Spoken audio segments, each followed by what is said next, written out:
কুমিল্লা ১০ সংসদীয় আসনের মনোনয়ন প্রত্যাশী জনাব ইমরান মজুমদার। বিএনপির ভারপ্রাপ্ত চেয়ারম্যান তারেক রহমানের নির্দেশে লালমাই উপজেলার বিভিন্ন পূজা মণ্ডপের খোঁজখবর নেন ও সুষ্ঠু আইনশৃঙ্খলার পরিস্থিতি পর্যবেক্ষণ করেন। তারেক রহমানের পক্ষ থেকে ইমরান মজুমদারের সামর্থ্য অনুযায়ী পূজা মণ্ডপে অনুদান প্রদান করেন এবং বিভিন্ন পূজা মণ্ডপের পূজা কমিটির নেতৃবৃন্দের সাথে আলোচনা করেন।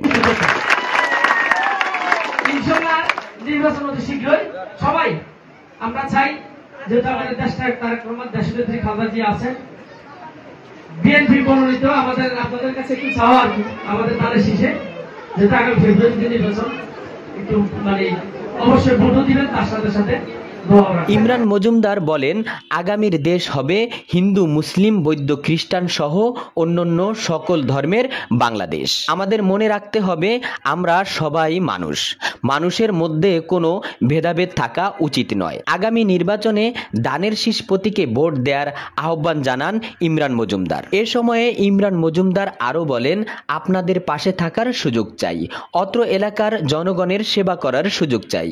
বিএনপির ভারপ্রাপ্ত চেয়ারম্যান আগামীর রাষ্ট্রনায়ক জনাব তারেক রহমানের ৩১ দফার আলোকে তার নেতৃত্বে সুন্দর বাংলাদেশ গড়ার লক্ষ্যে আমি ইমরান মজুমদার আপনাদের দোয়া কামনা করছি।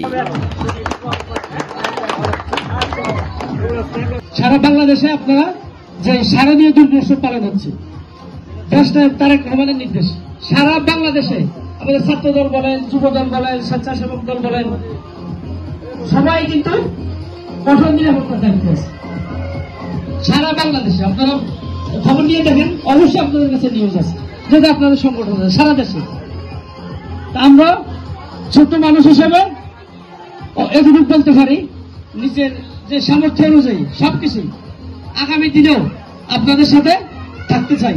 যদি আপনারা প্রয়োজন মনে করেন অবশ্যই ৩০ সেপ্টেম্বর ২০২৫ লালমাই উপজেলার বিভিন্ন পূজা মণ্ডপ পরিদর্শন করেন ইমরান মজুমদার। সাগর চৌধুরী ভোলা, মাতৃভাষা টেলিভিশন, ডেস্ক রিপোর্ট।